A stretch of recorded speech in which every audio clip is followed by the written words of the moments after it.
The debate obviously did not go as well as we would have liked. In fact, I would say it was probably a disaster. It was a disaster.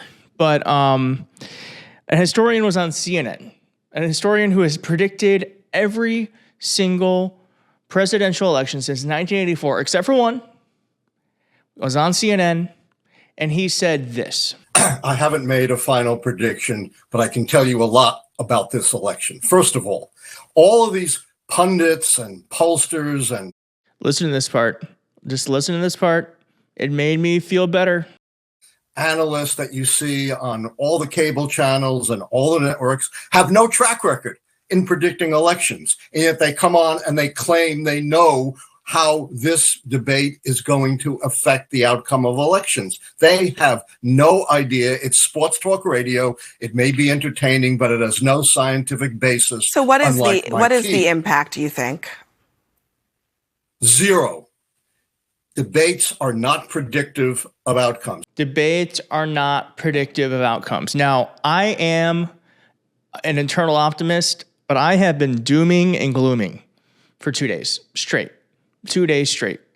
And I think when you're kind of wrapped up in this and it's your life, and when it's your life on the ballot, big things that maybe might make a small difference feel even bigger. But this is a historian who is saying that debates do not matter.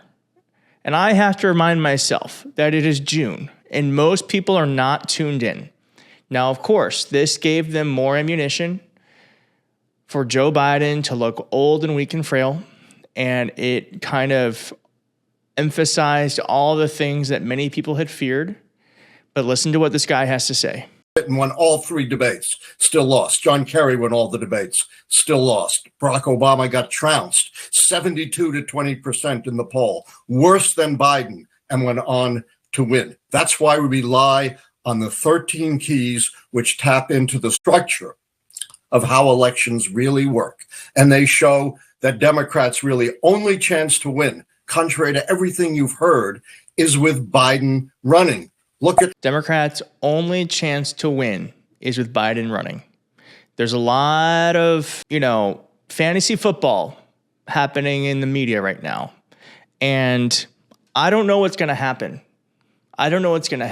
It certainly feels very dynamic right now. But the wish casting of Gretchen Whitmer or Gavin Newsom or someone else stepping in, this man is about to tell you why that might be the worst thing the Democrats could do. Just doesn't make sense to me.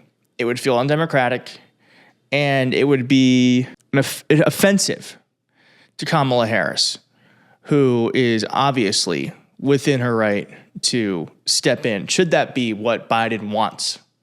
And I don't know if that is. In fact, that's what they're saying it's not. So all of that Final Fantasy wish casting is just that. It's a dream. It's a dream. The incumbency key, Biden checks that off. The contest key, he checks that off. He was uncontested. It takes 6 keys to count out the White House party. But that means Allan, of the remaining 11 keys, 6 would have to fall. Let me finish. Yeah. Biden doesn't run. They lose the contest key. They lose the incumbency, and only 4 more keys would have to fall. So if Biden were not to run, maybe it would solve one problem, which is our candidate isn't old, but it then causes a whole other set of problems that this man is outlining that I don't think many people who are trying to game this out really fully understand.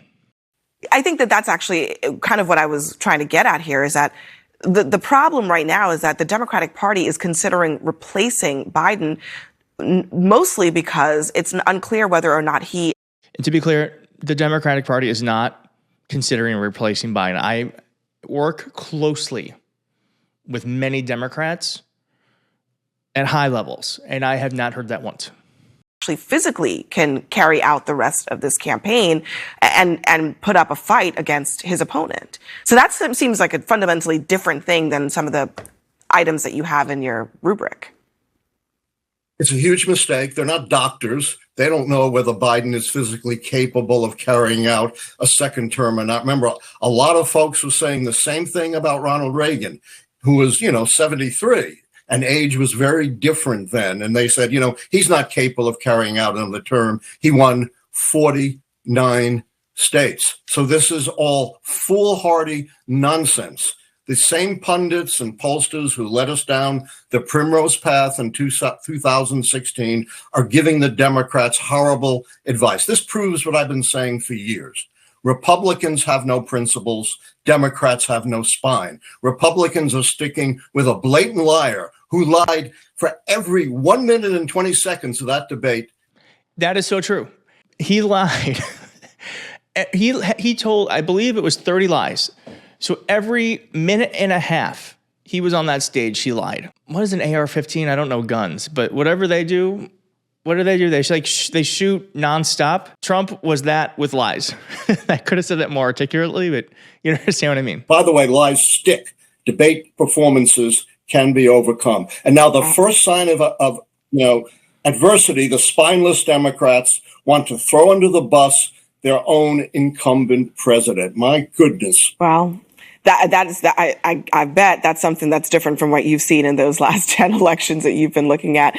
Allan Lichtman, thank you very much. We appreciate you, and we'll be back with you a little bit later to see how your prediction holds up about the impact of this debate. Thank you. I'm sure many of you saw this Pennsylvania voter. If it's a Biden and Trump race, then I would vote for Biden, even if he was dead.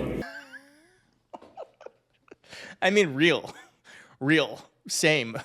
I mean, if it was Trump versus Biden's ashes, I'm like Ashes Harris 2024, baby. So yeah. I don't know. I have been feeling a lot. I just have, I think when you're in the middle of a battle, of a war, and your general, I don't know war analogies. Why am I using war? I don't know. There's no other better. What are the good analogies? Sports? I don't compete in sports. I play like card games. But I guess, so when you're given a bad hand, I think you obviously feel like it's hard to turn it around, but it's a bad hand. There are going to be more hands played. Is that a better analogy? So I don't know. I saw this, thought it was really interesting. And hopefully it makes you feel a little better, because I needed that. I have felt very, very, I'll just be honest, I've been very stressed out by the debate performance. But it's good to remember from a historian that debates don't matter. And that doesn't make sense to me. It feels like they should. That guy has done a lot more data analysis, research, and accurate predictions than I have. So I've got to trust him. I'm going to rely on him and his faith for today. That's all I got. I don't know what's wrong with you young people. You think you just fell out of a coconut tree?